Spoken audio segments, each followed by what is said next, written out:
चैत्यवंदन चित्रस्य व्याख्येयमभिधीयते। ઉત્તરાખંડ સૂત્રની અંદર હું ના બોલતા હોય તો 16મું કે 17મું અધ્યયન છે. કેશી ગૌતમ અધ્યયન એને કહેવાય છે. અને કેશી ગૌતમ અધ્યયનની અંદર બન્યું છે એવું કે શ્રાવસ્તી નગરીની અંદર પરમાત્મા પાર્શ્વનાથની પરંપરાના કેશી આચાર્ય હતા. ગણધર ન હતા, આચાર્ય હતા. કોઈ 250 વર્ષનું કે 250 વર્ષનું કોઈ ગણધરનું આયુષ્ય તે વખતે મુકાયું નથી, પણ કેશી તરીકેના આચાર્ય હતા, પ્રધાન આચાર્ય હતા. 500 શિષ્યોની સાથે શ્રાવસ્તીની અંદર આવ્યા છે. અને એ જ સમયની અંદર તિંદુક વનની અંદર કેશી ગણધર છે અને કોષ્ટક વનની અંદર ઇન્દ્રપતિ ગૌતમ પણ પધાર્યા છે. પરમાત્માના નિર્વાણ પછીની આ વાત છે. અને ઇન્દ્રપતિ ગૌતમ પણ પધાર્યા છે. અને પધારેલા હવે ગોચરી પાણીની અંદર વિશાળ શ્રાવસ્તી નગરી હોવા છતાંય હજારો સાધુઓ હાજર હોવાના કારણે ભિક્ષાની અંદર બંને પરંપરાના સાધુઓનું એકબીજાને જોવાનું મળવાનું થાય. તમે જાણો છો કે પરમાત્મા પાર્શ્વનાથની પરંપરાની અંદર વસ્ત્રોની અંદર સફેદ જ વસ્ત્ર પહેરવા એવું અનિવાર્ય ન હતું. એટલે અનેક કલરના પણ વસ્ત્રો પરમાત્મા પાર્શ્વનાથની પરંપરામાં ચાલતા હતા. એ જ રીતે પરમાત્મા મહાવીરના શિષ્યો એટલે ઇન્દ્રપતિ ગૌતમ પરમાત્મા મહાવીરના પ્રથમ શિષ્ય છે, એટલે એમની પરંપરાની અંદર શ્વેત વસ્ત્રો ચાલતા હતા. હવે આ કોન્ટ્રાડિક્ટરી, બંનેનો એક જ મોક્ષ માર્ગ, બંને મોક્ષની જવાની વાત, અને બંનેના માર્ગોની અંદર જીવનશૈલીની અંદર ડ્રેસ કોડની અંદર આવા ડિફરન્સને જોઈ અને બાર જે સાધુઓ હતા એ લોકોને અંદર ખાને શંકા કુશંકાઓ પેદા થાય. કયું સાચું, કોને સાચું માનવું? છદ્મસ્થતાની આજ મોટામાં મોટી મુશ્કેલી છે. મને મળ્યું છે તે સાચું એવું છદ્મસ્થ માનતો નથી. કયું સાચું એવું છદ્મસ્થતાની અંદર ઊભું થતું જાય છે. માટે જ શાસ્ત્રો કહે છે સમ્યક દર્શન અતિ દુર્લભ છે. કારણ કે ગુરુ પરંપરાની અંદર જે મને મળ્યું છે એ જ સાચું, આવી માનસિકતા છદ્મસ્થતાના કારણે દ્રઢતાપૂર્વક ચાલતી નથી. એટલે આવા સવાલો ઉભા થતા જાય.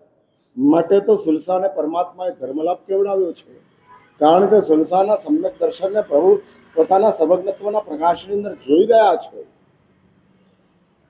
કઈ ક્વોલિટીનું સમ્યક દર્શન સુલસાની પાસે છે. હા, પરમાત્માના રાજગૃહની અંદર લાખો ભક્તો હતા, લાખો શ્રાવિકાઓ હતી, પણ બધાને ઓવરરૂલ કરી અને એક જ સુલસાને, માત્ર એક જ સુલસાન, ચેલનાને પણ કહી શકતા હતા. અનેક બીજા બધા હતા અને ઘણાને રેવતી વગેરે સૌ શ્રાવસ્તીની અંદર હતા. છતાં પરમાત્માએ માત્ર સુલસાને ધર્મલાભ કરાવ્યા છે. માત્ર સુલસા. આવી કેટલીક ઘટનાઓ છે ને આ અનુપ્રેક્ષાનો પોઈન્ટ બની જાય છે કે શું થયું. ન શ્રણિક ન અભય કોઈ નહીં, અને માત્ર સુલસા જ. કારણ કે પ્રભુને ખબર હતી કે સુલસાના સમ્યક દર્શનની કસોટી થવાની છે. પ્રભુ વિતરાગ છે, સર્વજ્ઞ છે, અને થવાની છે એવી પરમાત્માને ખબર હતી. અને એ પરમાત્માને ખબર હતી કે સુલસા આ કસોટીની અંદરથી પાર થવાના છે. કદાચ આવી કસોટી શ્રાવસ્તીના અનેક સમકીતી એવા શ્રાવક શ્રાવિકાઓની થાય તો કદાચ એ લોકોની અંદર આ કસોટીમાંથી પાર થવું સંભવિત હોય પણ ખરું, અને ન પણ હોય. ભગવાનની દ્રષ્ટિની અંદર પ્રભુના સર્વજ્ઞત્વના પ્રકાશમાં શું પ્રભુએ જોયું ખબર નથી, પણ એક વાત નક્કી છે કે ભગવાને બીજા કોઈને નહીં અને સુલસાને જ ધર્મલાભ કરાવ્યા છે. કારણ કે પ્રભુ જાણે છે કે આ કસોટીની અંદરથી અપ ટુ ધ માર્ક બહાર આવી જવાના છે. અને એટલે જ શાસ્ત્રો કહે છે કે છદ્મસ્થતા. હા, એટલે ઉપરથી આપણે ધાર્મિક, અંદરથી આપણા દોષો ચાલુ, અને અંદર રહેલા દોષો આપણને ડિસ્ટર્બ કર્યા કરે. હા, કર્યા કરે. ચાલ્યા જ કરે. ભગવાનનો પ્રક્ષાલ કરતા હો અને એવું કહે કે આદિનાથની અંદર ફૂલ પૂજા ચાલે છે એટલે પ્રક્ષાલ ઉધરો મૂકીને નીચે છદ્મસ્ત થતા. હા, અરે આ પ્રક્ષાલ મળ્યો છે સાચો જ છે, એમાં 8 પ્રકારની પૂજા આવી ગઈ. અલગ પૂજા કરવી એ બીજા નંબરની વાત છે, પણ 8 આમાં આવી ગઈ. માટે શાસ્ત્રો કહે છે એગમ્મી જાણ્યા તબ સવ્યતે જાણ્યા હંતી, એગમ્મી પૂયા સવ્યતે પૂયા હંતી. એક જ પૂજાની અંદર બધી જ પૂજા આવી જાય છે. બધી જ પૂજા, બધી પૂજામાં એક આવે પણ ખરીને ન પણ આવે, પણ એકમાં બધી આવે. હવે તમે આ સમજો, તમે આ વાત સમજો. બધી પૂજામાં એક પૂજા આવે પણ ખરીને ન પણ આવે. હા હા, એવું નથી. એટલે બધી જ પૂજામાં એક પૂજા આવે પણ કદાચ ન પણ આવે, પણ એક પૂજાની અંદર બધી જ પૂજા આવી જાય. આ મને મળ્યું છે, પણ એ મને મળેલું મારી છદ્મસ્થતાના કારણે વારંવાર શંકાની અંદર આવતું જાય છે, અને આવતી શંકાઓના કારણે આવી સ્થિતિ ઊભી થતી જાય છે. એ જ હાલત ઇન્દ્રપતિ ગૌતમના શિષ્યો અને કેસી ગણધરના શિષ્યો એની ચાલે છે. અને ઇન્દ્રપતિ ગૌતમને થાય છે કે આ સામાન્ય કક્ષાના જ્ઞાની સાધુઓ કે સાધ્વીજીઓને મગજની અંદર શું સાચું આવી શંકાઓ ચાલ્યા કરે તો શ્રદ્ધા હાલવા માંડે. અને શ્રદ્ધા હાલી ગયા પછીનો આચાર, ભલે એ વાવાઝોડામાં ઉભેલું મકાન છે, શ્રદ્ધા હાલી ગયા પછી ઉભેલા આચાર એ વાવાઝોડામાં ઉભેલું મકાન છે. એટલે ગમે એવો મજબૂત આચાર હોય તોય પડી જાય. હા, પડી જાય, બગડી જાય, અંદર અનેક પ્રકારની શિથિલતાઓ આવતી જાય. માટે જ આ તત્વને સાચવી રાખવા માટે ઇન્દ્રપતિ ગૌતમ જાતે જ તેંદુક વનમાં પહોંચે છે અને કેશી ગણધરની સાથે વાર્તાલાપ શરૂ થાય છે. દીક્ષાની અંદર કેસી ગણધર મોટા છે, પાવરની અંદર ઇન્દ્રપતિ ગૌતમ મોટા છે. પણ ઇન્દ્રપતિ ગૌતમ કહે છે કે પાવરને બાજુ પર રાખી અને પર્યાયને સન્માન આપો. અને જાય છે, બે ભેગા થાય છે, મળે છે અને વાર્તાલાપ શરૂ થાય છે. અને આ વાર્તાલાપની અંદર મારે એ વાત કરવી છે, 24-25 સવાલો ચાલ્યા છે, એની ચર્ચા અત્યારે કરવી નથી. એ કેશી ગણધરના અધ્યયનમાં આવે છે. અને આવતા એ વાર્તાલાપની અંદર જે ઔચિત્ય હતું, મેં ગઈકાલે આ વાત છોડેલી હતી. પુરુષોત્તમાનંદ પદની અંદર પરમાત્માની ત્રીજી વિશેષતાઓની અંદર ત્રીજી વિશેષતા પરમાત્માની જે ચાલે છે એ ત્રીજી વિશેષતા ઉચિત ક્રિયાવંત. એક વિશેષ ક્રિયા અને એક ઉચિત ક્રિયા, આ બે સમજવાની જરૂર છે. આ એક વિશેષ ક્રિયા, એક ઉચિત ક્રિયા. નવકાર ગણવા તે વિશેષ ક્રિયા છે, પણ કોકને સન્માનથી બોલાવવા એ ઉચિત ક્રિયા છે. હા, તમારા ઘરે કોક આવ્યું છે ને તમે પધારો કહો એ ઉચિત ક્રિયા છે. ભલે નવકાર નથી પણ એ ઉચિત ક્રિયા છે. એટલે વિશેષ ક્રિયા, ઉચિત ક્રિયા, આ બે ડિફરન્સ ચાલે છે. અને વિશેષ ક્રિયાઓ એની વાત અહીંયા આગળ કરી નથી. પરમાત્માનું પુરુષોત્તમ પદ વિશેષ ક્રિયાઓના કારણે, એટલે વિશેષ ક્રિયાવંત એવો શબ્દ નથી મુકાયો, ઉચિત ક્રિયાવંત. ઉચિત ક્રિયા, ભગવાનને પગે લાગવું, ભગવાનને ખમાસણા દેવા વિશેષ ક્રિયા, મા બાપને પગે લાગવું ઉચિત ક્રિયા. હા, આ ઉચિત ક્રિયા છે, ઔચિત્ય છે. અને ઉચિત ક્રિયા. આની અંદર તીર્થંકર દેવના જીવનની અંદર તીર્થંકર દેવો પોતાના ઔચિત્યને ક્યારેય છોડતા નથી. ઔચિત્ય એટલે શું? વોટ ઇઝ ઔચિત્ય? આ બહુ નાના શબ્દો છે, પણ એની પાછળના રહસ્યો બહુ મોટા ગોઠવાયા છે. કી હોલ જેવા આ શબ્દો છે. તાળાની અંદર ચાવી નાખવા માટેનું જેમ કાણું હોય ને, એમ કાણા જેવા આ શબ્દો છે, કી હોલ. પણ આ શબ્દોની પાછળ જે એના રહસ્યો છે એ જ બહુ મોટી તાકાત બતાડે છે. ઉચિત ક્રિયા એટલે ઔચિત્ય મીન્સ વોટ? કઈ ચીજ ઔચિત્ય છે? તો ઇંગ્લિશમાં કહી શકાય સેન્સ ઓફ હ્યુમર. તમારી પોતાની જે સેન્સ છે એની અંદર તમારું હ્યુમર એટલે તમારી સામેની વ્યક્તિ પ્રત્યેનો તમારો જે લગાવ છે, સામેની વ્યક્તિ પ્રત્યેનો તમારી જે રિસ્પેક્ટ છે, એ રિસ્પેક્ટને તમે પ્રદર્શિત કરો છો. Sense of humour. આ જ ઔચિત્ય છે. આ જ. અને એ જ ઔચિત્ય આપણી સભ્યતા છે. એવું છે ને કે વર્તમાન સમયે ભૌતિકતા વર્સિસ ઔચિત્ય ચાલે છે. એક સાઈડ ઉપર ભૌતિકતા છે અને એક સાઈડ ઉપર ઔચિત્ય છે. હા, બંને આમને સામને ચાલે છે. ભૌતિકતા અને ઔચિત્ય. મોબાઈલ હાથમાં લઈને બેસવું એ ભૌતિકતા છે. કોઈ આવ્યું અને ઊભા થવું તે ઔચિત્ય છે. હા, અને ઔચિત્ય શાસ્ત્રોએ કીધું છે. મહત્રાગારેણમ શબ્દ આ પચકાણોમાં આવે છે. મહત્રાગારેણ. તમે પચકાણ સાંભળતા હો તો તમને ખબર હશે. સવ સમાહિ વ્યત્યાગરણ મહત્રાગારેણ. અને આ આગાર બધા જ પચકાણોની અંદર કોમન. વિગયો પચખાઈ આગાર આંબિલના પચખાણમાં આવે. હા, આંબિલના પચખાણની અંદર આવે. એકાસરના પચખાણમાં એ આગાર આવતો નથી. કારણ કે વિગયનું પચખાણ જ નથી.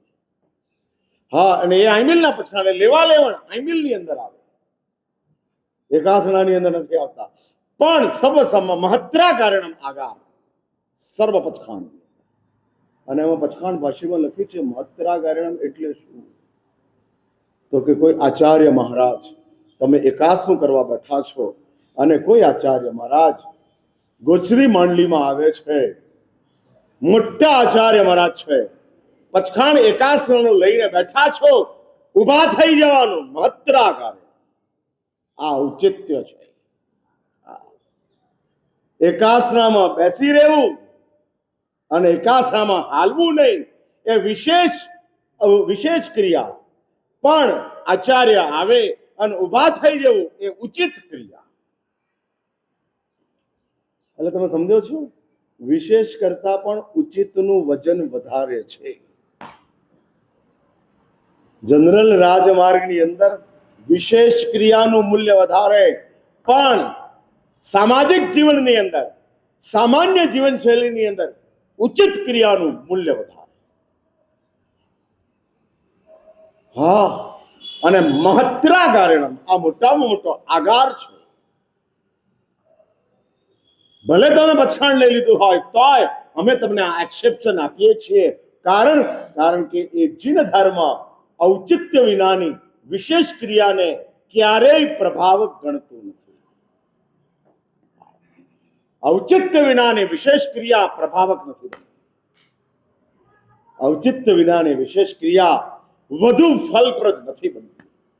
ઔચિત્ય વિનાની વિશેષ ક્રિયાઓ તમારા જીવનની અંદર ચાલે તો પ્રશંસાને પાત્ર બનવાને બદલે નિંદાને પાત્ર બનતી જાય છે. માટે આ ભૂમિકા બતાડવામાં આવેલી છે.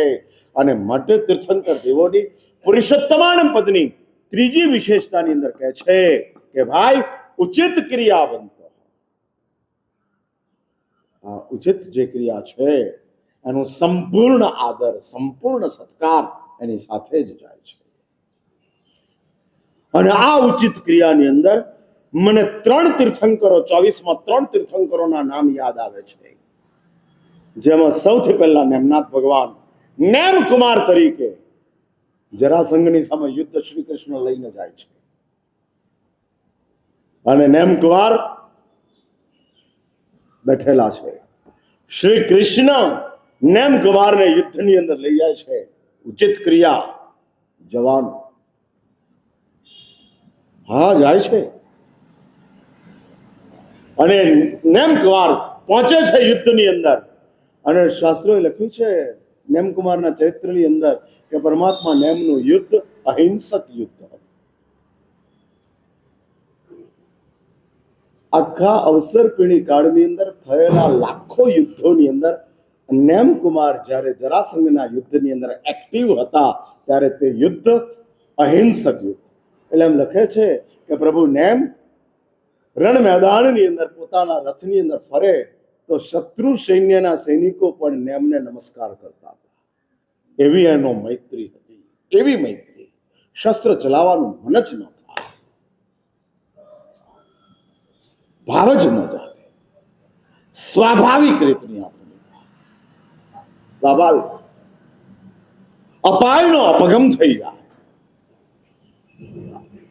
કોઈ જરૂર નથી. અને તમામ અપાય એટલે કોઈ ઘાયલ થાય એ અપાય છે. અને તીર્થંકર દેવોના આ ચાર મૂળ અતિશયો છે, જન્મથી ચાલે છે. અને માટે પ્રભુને એમ પધાર્યા અને યુદ્ધના મેદાનની ઉપર ફર્યા. કોઈ ઘાયલ નથી થયું, બટ નેચરલ કે શસ્ત્ર ચાલ્યા નથી. ઔચિત્ય. એ જ રીતે ભગવાન શાંતિનાથ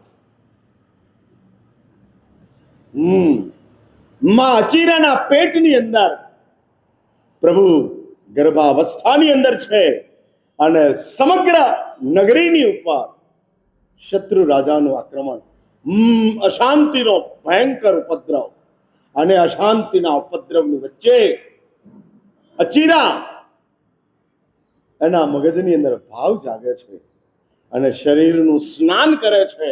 અને ત્યાં નગરની અંદર એ સ્નાન છંટાવે છે. અશાંતિ ખતમ થઈ જાય છે. ઔચિત્ય.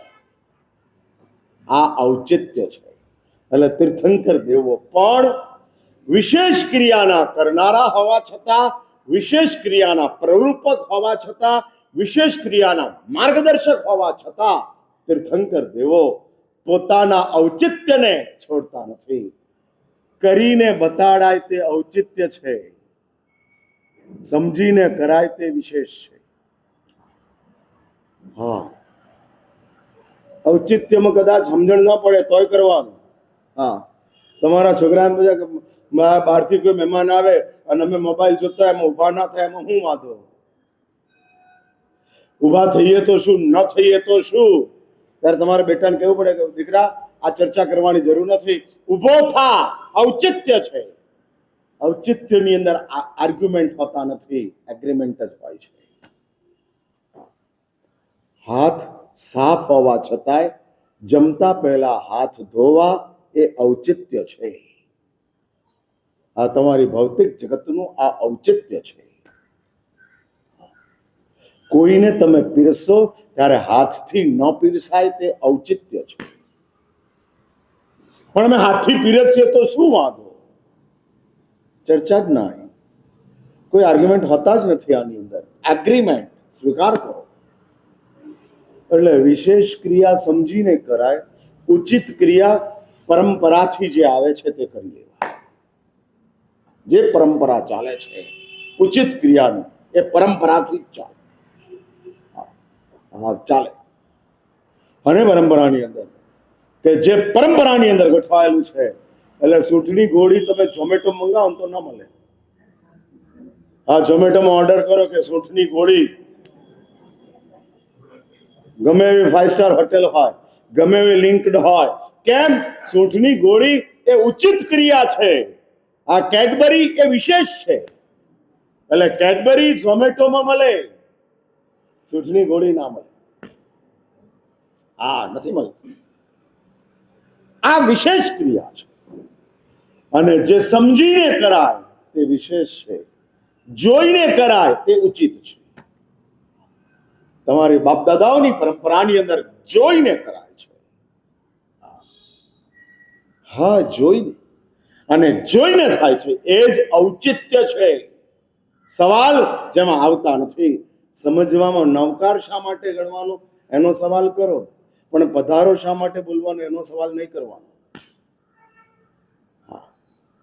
નવકાર સમજીને જ કરાય અને પધારો જોઈને જ બોલાય. હા, એમાં આજે ઉલટું ચાલે છે. નવકાર જોઈને ગણીએ છીએ અને પધારો સમજીને કરવા જઈએ છીએ.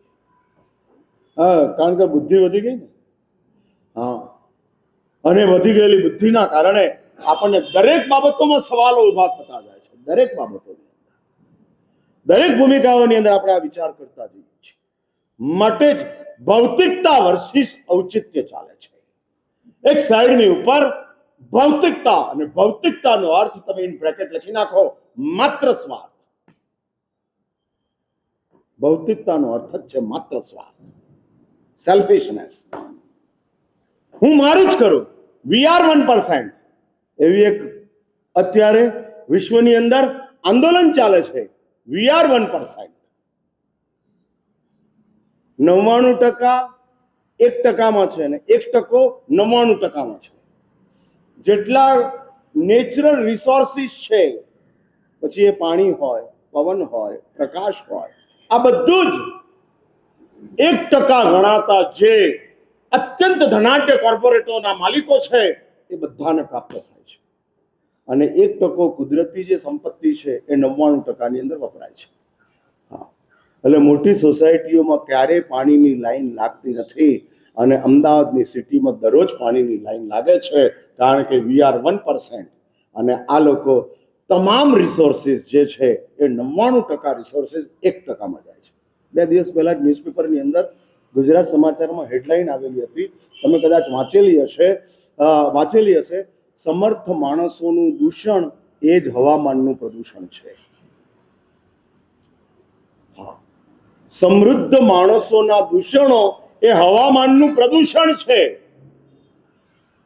સમૃદ્ધ માણસો, હા, દિવાળીને રાત્રે અહીંયા જે ફટાકડાઓ ફૂટ્યા છે, આસપાસના દેરાસરની આસપાસના એરિયાની અંદર જ્યાં જૈનોની મેજોરિટી છે, હા, અને આમ વાતાવરણ આખું ધૂંધળું થઈ ગયું. હવામાનની અંદર ધુમાડા રાતના 2 વાગ્યા સુધી, 3 વાગ્યા સુધી. એટલે સમૃદ્ધ માણસોના દૂષણો એ હવામાનનું પ્રદૂષણ છે. હું નથી કહેતો, ગુજરાત સમાચાર કે છે, અને ગુજરાત સમાચારની હેડલાઇન છે. તમે 3 દિવસના કે 4 દિવાળી પહેલાના આસપાસના ગુજરાત સમાચારને જોજો, એની આ હેડલાઇન છે. અને એમાં એને નીચે લખેલું છે કે સમૃદ્ધ માણસો જે રીતે દુર્વ્યવહાર કરી રહ્યા છે, ઔચિત્ય ખતમ. શી રીતે મારાથી રહેવા? સેલ્ફ કંટ્રોલનું નામ જ ઔચિત્ય છે. પોતાની જાતની ઉપર પોતે કંટ્રોલ મૂક્યો છે, એનું નામ ઔચિત્ય છે. આ ઔચિત્ય છે. પાણીની બોટલ તમને રિસેપ્શનની અંદર ફ્રીમાં મળી છે, નાનકડી બોટલ અપાયેલી છે, અડધી જ પાણીની બોટલ પીવાની છે, તો બોટલ તોડાય જ નહીં. ઔચિત્ય છે. કુદરતને સાચવવી તે ઔચિત્ય છે, આશાતના ન કરવી તે વિશેષ છે. હા, કુદરતની સાથેનો દુર્વ્યવહાર અનૌચિત્ય છે, અને પ્રભુની સાથે બહુમાન એ વિધિ છે. આશાતના ન કરવી તે વિશેષ ક્રિયા છે, અને કુદરતની સાથે સદવ્યવહાર કરવો તે ઉચિત ક્રિયા છે. હા, લખી રાખો. મંદિરની અંદર મોઢું બાંધીને જ જવાય. મંદિરના ગભારાની અંદર ભગવાનની આશાતના ન કરાય. એ જ રીતે રસોડામાં ચકલી ચાલુ ન રખાય. હા, પાણીની ચકલી રસોડામાં ચાલુ રાખો તો કુદરતનો સાથેનો ઔચિત્યનો ભંગ છે, ન જ કરાય. એટલે કુદરત સાથેનો સન્માનનીય વ્યવહાર એ ઔચિત્ય છે, ઉચિત ક્રિયા. અને તીર્થંકર દેવોના જીવનની અંદર આ વાતો બાય ડિફોલ્ટ ગોઠવાયેલી છે. હા, બાય ડિફોલ્ટ. અને ગોઠવાયેલી એ વાતોના કારણે તીર્થંકર દેવોના વિશેષતાઓમાં ત્રીજા નંબરની વિશેષતા મૂકી છે ઉચિત ક્રિયાવંત. ઉચિત ક્રિયા, જેની અંદર તીર્થંકર દેવોએ ક્યારેય કુદરતની સાથે દુર્વ્યવહાર કર્યો નથી. ક્યારેય. ઓન ધ કોન્ટ્રરી, પ્રભુની હાજરીમાં તો કુદરત પૂર બહારમાં ખીલે છે. કારણ કે કુદરત સાથેનો એટલો બધો સૌહાર્દ ભર્યો વ્યવહાર તીર્થંકર દેવનો હોય છે કે જેના કારણે કુદરત એમ કહે છે કે તમે જે રસ્તા ઉપર ચાલશો એ રસ્તા ઉપર કાંટા ઊંધા કરી નાખશો. તમે જે રસ્તા ઉપરથી નીકળશો એ રસ્તા ઉપર વૃક્ષો હશે તો તમને નમસ્કાર કરશે. કારણ તીર્થંકર દેવોએ કુદરત સાથેની એ આત્મીયતા ઊભી કરી છે. કુદરતને શું ખબર પડે? કાંટાને શું ખબર પડે કે મારે ઊંધા થવાનું છે? હા, શું ખબર પડે? તમને એટલી ખબર નથી પડતી મારે સીધા થવાનું છે. સમજો છો તોય સીધા થવાની ખબર નથી પડતી અને પેલો કાંટો ઊંધો થઈ જાય છે. સમજો છો કઈ મારો ડિફરન્સ ને? હા, તમે ભગવાન માનો છો તોય સીધા નથી અને પેલો ભગવાન નથી માનતો તોય ઊંધા છે. તો સાચું બોલો, કોણ આગળ? તમે આગળ કે પેલો આગળ? કાંટા પણ ઊંધા થાય. એવું નથી લખ્યું કે માણસો સીધા થાય. હા, ભગવાનના અતિશયથી માણસો સીધા થાય એવો એકે અતિશય ભગવાનનો નથી, પણ કાંટા ઊંધા થાય એવો અતિશય છે. એટલે કુદરતે કહે છે કે આને સીધો કરવાની તાકાત ભગવાનમાં નથી એના સિવાય. એટલે માણસને સીધો કરવા માટે માણસ પોતે જ નક્કી કરે, બાકી કોઈ ન કરી શકે. હા, જાણવા છતાં, સમજવા છતાં, ભગવાનના શિષ્ય બનવા છતાંય જમાલી ઊંધો જ ચાલે. હા, કોઈ અતિશય કામ ન લાગે, કોઈ અતિશય. એટલે આપણે લોકો છે ને કે ભગવાનના પ્રભાવના અતિશયમાં છીએ, ભગવાનની સ્વભાવની ભૂમિકામાં આપણે પહોંચ્યા જ નથી. હા, નથી પહોંચ્યા. તમે આમ વાંચો, કાંટા પણ ઊંધા હોય ત્યારે તમને ભગવાન માટે સદભાવ જાગે, તમારા માટે વેદના જાગે. કેટલી વાર આ સ્તવન સાંભળ્યું? આદિ પ્રથમ જિનેશ્વર પ્રણમીએ, જાસ સુગંધી રે કાય, વૃક્ષ નમે અસરાલ, કાંટા પણ ઊંધા હોય, પંખી દિયે પ્રદક્ષિણા. આ બધા સ્તવન કેટલી વાર સાંભળ્યા તમે? હા, હું પૂછું છું. અને આ સ્તવનો સાંભળતી વખતે આપણી જાત માટે આપણને આ પ્રભુનું કયું સામર્થ્ય, કઈ કુદરત સાથેની પરમાત્માની આત્મીયતા, કે જે આત્મીયતાના કારણે કુદરત એમ કહે છે કે મારામાં કાંટો પણ છે અને ગુલાબ પણ છે. ગુલાબ તો તમારા ચરણોમાં આવી જશે, કાંટો તમારા ચરણોમાં નહીં આવે તો તમને વાગશે પણ નહીં. કારણ કે તમે મારા મસીહા છો. મારા માટેનો સૌથી ગંભીર વિચાર તમે કર્યો છે. માત્ર તીર્થંકર દેવોએ જ ષડજીવની કાયની વાતો બતાડી છે, બાકી કોઈ ભગવાનોએ આ વાત બતાડી નથી. ષડજીવ એ જ કુદરત. હા, પૃથ્વી, પાણી, અગ્નિ, વાયુ, વનસ્પતિ અને ત્રસ, આ બધા જ કુદરત છે. આ બધા જ, એટલે ષડજીવની કાય એ જ કુદરત છે. અને ષડજીવની કાયની વાત તીર્થંકર દેવ સિવાય સંસારમાં કોઈએ નથી. ન બુદ્ધ, ન કપિલ, ન બ્રહ્મા, ન વિષ્ણુ, ન મહેશ, કોઈ નહીં. કારણ ષડજીવ છ પદાર્થોની અંદર જીવ છે એ તીર્થંકર દેવોનું સર્વજ્ઞત્વ નક્કી કરે છે. અને ષડજીવની કાયને માટેનું, એટલે પ્રભુ એમ કહે છે કે જીવો એની સાથેની મૈત્રી એ ઔચિત્ય છે. હા, એ ઔચિત્ય છે. અને ઔચિત્યનો ભંગ ક્યાંય થઈ શકે? ક્યાંય. અને એ ઔચિત્યને સાચવવા માટે શાસ્ત્રો આ વાતોને બાય ડિફોલ્ટ ગોઠવાઈ ગયું. કેવી રીતનું, કેટલી બધી અદ્ભુત. એટલે એક વાત સમજી રાખજો, જે આવી બધી વાતો સાંભળો ને કે કુદરતની સાથે પ્રભુનો અતિ ઉત્તમ વ્યવહાર, અને એના કારણે કુદરતનો પણ એ જ રીતનો વ્યવહાર, જાણે કે ભગવાનને કુદરત શેકહેન્ડ કરે છે. પ્રભુએ હાથ લંબાવ્યો કુદરત માટે, અને કુદરતે પરમાત્માની સાથે શેકહેન્ડ કર્યા, અને શેકહેન્ડ કરીને પરમાત્માને આ કરતા ગયા, જાઓ. કેવી એક કમાલ ચાલતી હશે, કેવી આમ ભગવાન સિમંદર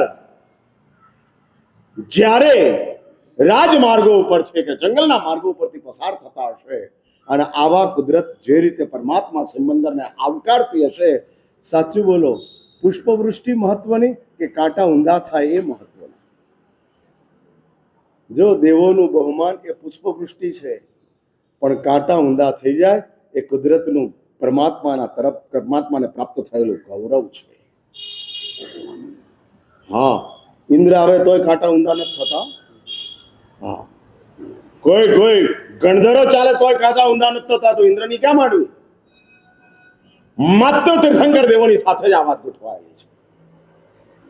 અને આ એટલે આ તાકાત ઔચિત્યની છે, આ ઔચિત્યની છે. માટે જ ફરી એક વાત હું તમને કરું છું, સાંભળી લેજો. દીક્ષા એ વિશેષ ક્રિયા છે, તો લગ્ન ઉચિત ક્રિયા છે, અનુચિત નથી. હા, લગ્નને જૈન શાસ્ત્રકારોએ અનુચિત નથી કર્યું. લગ્નની અંદર તમારા જે ચાલતા દુર્વ્યવહારો કે દુરાચાર એ અનુચિત છે, લગ્નને ઉચિત ગણેલું છે. અને આ ઔચિત્ય સાથેની ભૂમિકા ચાલતી જાય છે. એટલે લગ્ન એટલે માત્ર છોકરા અને છોકરીનું મિલન એ લગ્ન નથી. લગ્નની સાથે ગોઠવાયેલી આખી જે કાનૂની વ્યવસ્થા છે તે લગ્નમાં આવે છે. એ જ લગ્ન ઉચિત છે કે જે લગ્નની સાથે લૌકિક જગતની અંદર મુકાયેલા તમામ પાબંદીઓ છે, તમામ વાતો છે, એ બધી જ જોડાયેલી, આ બધી જ જોડાયેલી. અને ભૂમિકા આપણા જીવનની અંદર આવતી જતી હોય. માટે જ જો ઉચિત ક્રિયા આપણા જીવનની અંદર ગોઠવાતી જાય. હું આગળ વધીને છેલ્લે એક સંદેશ આપવા માંગુ છું. આ એક સંદેશ આપવા માંગુ છું, અને સંદેશ એટલો જ છે કે આપણે ઔચિત્યની અંદર કદાચ હીન ઉતરીએ આપણા સ્વાર્થોના કારણે, તો કમસે કમ એટલું નક્કી કરો કે અનુચિત તો નહીં જ કરીએ. ઔચિત્યની અંદર આપણને પાસિંગ માર્ક ન મળે, માન લ્યા ચલો આપણે નબળા છીએ, ભણવાની અંદર એટલા બધા આપણે પાવરફુલ નથી, માટે ઔચિત્યની અંદર આપણી પીછેહટ છે, પણ અનુચિત એ તો ન જ હોય. હા, ન જ હોય. કોઈ પણ સંયોગની અંદર અનુચિત ન હોય. અને એવું અનુચિત્ય આપણા જીવનની અંદર ચાલતું હોય, જોવા નથી મળતું, મને ક્યાંક ક્યાંક જોવા મળે કે આમ ગોચરી વરવા માટે ધારો કે અમે ગયા હોઈએ, અને પહેલા જ ઝઘડા થતા હોય, બોલાચાલી ચાલતી હોય ઘરની અંદર. એટલે જ અમને પહેલેથી કીધું ઘરમાં જતા પહેલા ધર્મલાપ બોલો, એટલે ખબર પડી જાય કે હવે આપણે રેડ સિગ્નલ લાગ્યું છે અને અટકી જવાનું. પણ ધારો કે ગાડી બહુ સ્પીડમાં હોય, હા, રેડ લાગ્યા પછી એ ગાડી આગળ જતી રહે બોર્ડરથી, અને એવું બને એટલે ઘણી વાર એવું બને કે આમ તીવ્ર આક્રોશ હોય, અને તે વખતે મહારાજ સાહેબ ઘરની અંદર પ્રવેશ કરે છે, અને તમારા શબ્દો ચાલુ હોય, એ ચાલુ જ રહે, અનુચિત છે. હા, અનુચિત છે, ન જ હોય, ન જ હોય. અને અનૌચિત્ય એટલે એટલું નક્કી કરો, મંદિરો, ઉપાશ્રયો, ધર્મસ્થાનો, સામાજિક જગ્યાઓ, જે સામાજિક જગ્યાઓ છે, રિસેપ્શન હોલ હોય, પાર્ટી પ્લોટ હોય, એ બધા ઠેકાણે જે આપણા અનુચિત વ્યવહારો ચાલે છે, એ અનુચિત વ્યવહારો એનો પરિત્યાગ થાય. હા, એનો પરિત્યાગ. અનુચિત કોઈ બહારની વ્યક્તિઓ આવી છે અને આપણા ઘરની ફરિયાદો આપણે કરતા જઈએ, અનુચિત ચાલે છે. અને આવું અનૌચિત્ય, જે અનૌચિત્ય પ્રભુ એક સાઈડની ઉપર ઉચિતતાની ભૂમિકા ઉપર છે, આપણે બીજી બાજુ અનુચિતની બોટમની અંદર બેઠેલા. દુર્વ્યવહારો આપણા જીવનની અંદર ચાલ્યા જ કરતા, અને ઘણી ઠેકાણે આવું બધું ચાલે છે. કારણ સત્તા, સંપત્તિ, શિક્ષણ, સામર્થ્ય, આનું એવું એક ગુમાન માથાની અંદર ભરાયેલું હોય છે કે જે લોકો ઉચિત અનુચિતની લક્ષ્મણ રેખાઓ ઓળંગી ખતમ કરી નાખે. સમાન જાહેરમાં આચાર્ય મહારાજોના અપમાન કરી નાખે, અપશબ્દો બોલી નાખે. આચાર્ય મહારાજ છે, તમે વિનંતી કરીને લાવ્યા છો, અને છતાંય તમે એનું અનૌચિત્ય જાહેરની અંદર, અને એક જ કારણ સત્તા અને સંપત્તિ, મળેલા જે રાઇટ્સ. અને કમનસીબી તો એ હોય છે કે આવું અપમાન કરનારાઓની સાથે સંઘની વ્યક્તિઓ મૌન રહે છે.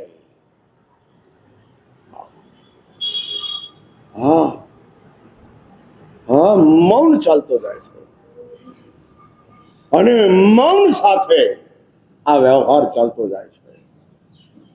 માટે જ આ જે અનૌચિત્ય છે, કે જે અનૌચિત્ય આપણા જીવનની અંદરથી ચાલી જાય તો ઉચિત ક્રિયાવંત તીર્થંકર દેવોની જે વિશેષતા છે એ વિશેષતાનો આપણે પોઝિટિવલી સ્વીકાર ન કરી શક્યા તો નેગેટિવલી ત્યાગ કરી અને ઔચિત્યની તલેટી ઉપર આવતા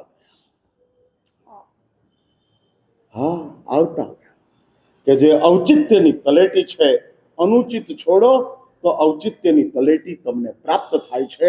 આ પરમાત્માના 10 વિશેષતાઓમાં ત્રીજા નંબરની વિશેષતા, હવે ચોથી વિશેષતા આવે છે અદીન ભાવ. ત્રીજા રહી ગયા, આપણે કાલ વાત કરશું. એટલે આમ ટાઈમ થઈ ગયો 9 માં 10 કમ. કાલ બ્રિગેડ કે તમે પહેલા છોડી દીધા. એટલે એમના મગજમાં એવું છે કે 9 વાગ્યા સુધી ચાલે. કૌશલભાઈ જાહેર કર્યું છે 8:30 થી 9:45 ત્રીજા તીર્થંકરની વાત કહી દઉં છું. ચલો વાત પૂરી કરું છું. નેમનાથ ભગવાન, શાંતિનાથ ભગવાન અને પહેલા તીર્થંકર આદિનાથ ભગવાન. તમને ખબર છે 83 લાખ પૂર્વ પ્રભુ સંસારમાં રહ્યા. અને 83 લાખ પૂર્વની અંદર 63 લાખ પૂર્વ પરમાત્મા રાજ્યાવસ્થાની અંદર, અને તમામ ઔચિત્યોને પ્રભુએ સ્થાપિત કરી દીધા. શું પ્રભુ નહોતા જાણતા કે આ નાપિત કલા, શિલ્પ કલા, લોહ વિદ્યાની કલા, અને એના કારણે હિંસા ચાલશે, એના કારણે આવી બધી સટકાઈના જીવોનું નુકસાન થશે? શું પ્રભુ નહોતા જાણતા? બધું જ જાણતા હતા. છતાં પ્રભુ કહે છે મારું આ ઔચિત્ય છે. માનવ જગતનો હું સંસ્કૃતિનો આદ્ય સ્થાપક છું, અને આદ્ય સ્થાપક હોવાના કારણે મારે ઔચિત્ય પ્રસ્થાપિત કરવું પડે. જો યુગલિકોને પરમાત્મા એવું ન કીધું હોત કે અગ્નિ પ્રગટ થયો છે અને અગ્નિની અંદર અનાજ પકવી અને તમે ખાશો તો સુપાચ્ય થશે, આવી જો યુગલિકોને ભગવાને વાત ન કરી હોત તો આજે શું તમને ગેસ મળવાનો હતો? આગ રસોઈ પકવવામાં કામ આવે છે, આનો સૌથી પહેલું લેશન ભગવાન આદિનાથે આપ્યું છે. સૌથી પહેલું. એટલે એક વાત સમજી રાખજો, જો અગ્નિ એ વિજ્ઞાનનું સોર્સ હોય તો સૌથી મોટા વૈજ્ઞાનિક ભગવાન આદિનાથ છે, કે જેમણે આ સોર્સ બતાડ્યો છે અને એમાંથી પછી આગળ વધતા ગયા છે. એટલે ભગવાન આદિનાથ, ભગવાન શાંતિનાથ, ભગવાન નેમનાથ અને ભગવાન મહાવીરના ઔચિત્યની વાતો તમે ઘણી વાર કરી છે, એટલે અત્યારે હું એ ચર્ચા કરવા માંગતો નથી. પણ પૂર્વના તીર્થંકર દેવોએ પણ આ જ રીતે પોતાનું ઔચિત્ય જ્યાં જાળવવાનું છે ત્યાં જાળવ્યું છે. જ્યાં જાળવવાનું. તમે જુઓ 98 પુત્રો ભગવાન આદિનાથની પાસે આવે છે અને 98 એને એમ કહે છે કે યુદ્ધ ન કરાય. હા ન કરાય. અને શસ્ત્રકલા ભગવાને પોતે જ 72 કળાઓમાં પાછી દેખાડી. આ જોયું તમે? એટલે ઔચિત્ય એ છે કે શસ્ત્રકલા દેખાડવી અને વિશેષતા એ છે કે યુદ્ધની ના પાડવી.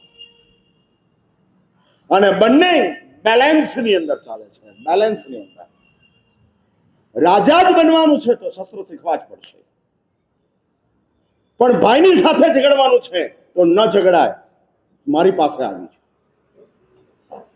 એટલે સ્વજનોનો સંઘર્ષ પ્રભુ વિશેષ ક્રિયા દ્વારા અટકાવે છે અને દુશ્મનોને જવાબ આપવાની વાત ઔચિત્ય ક્રિયા દ્વારા પ્રભુ મુકતા જાય છે. અને આ પરમાત્માનું બેલેન્સ છે. જીન શાસનની પાસે આ રહસ્યો તમને પ્રાપ્ત થાય તેવા છે, એ સિવાય ક્યાંય પ્રાપ્ત થાય એવા નથી. હવે આવતીકાલે અદીન ભાવ, આ અદીન ભાવ એ તીર્થંકર દેવોની ચોથી વિશેષતા છે. શું ભૂમિકા છે કાલે વળી પાછા આપણે આ વાત લઈશું. આજે અહીંયા જ છું. ઉત્તરાધ્યાની ઈચ્છા.